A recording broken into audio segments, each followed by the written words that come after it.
Hello everyone, welcome to my channel.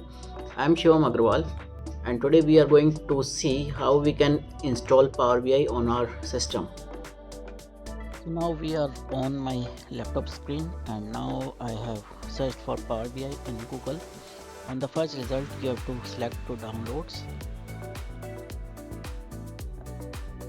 and then the next step is scroll down and then click on advanced download options.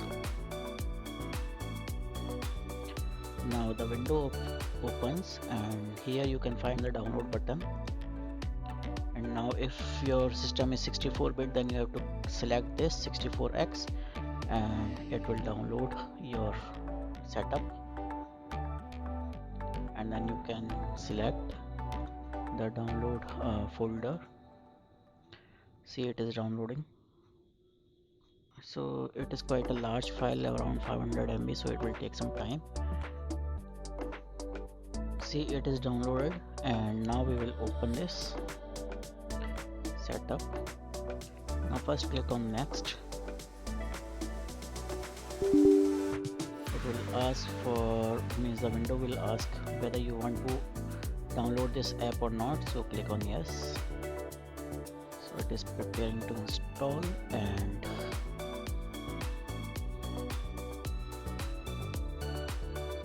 yeah,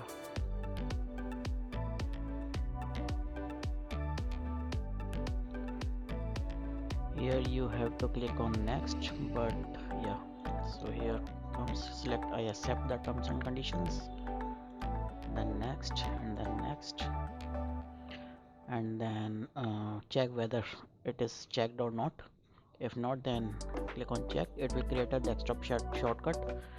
So okay, we are going to install it now. So now you know how to install Power BI in your system, and in my next video I am going to discuss how the interface of Power BI looks like, and we will discuss how the different functionalities work in the Power BI. So be sure to subscribe the channel and hit the bell icon so you don't miss the notification.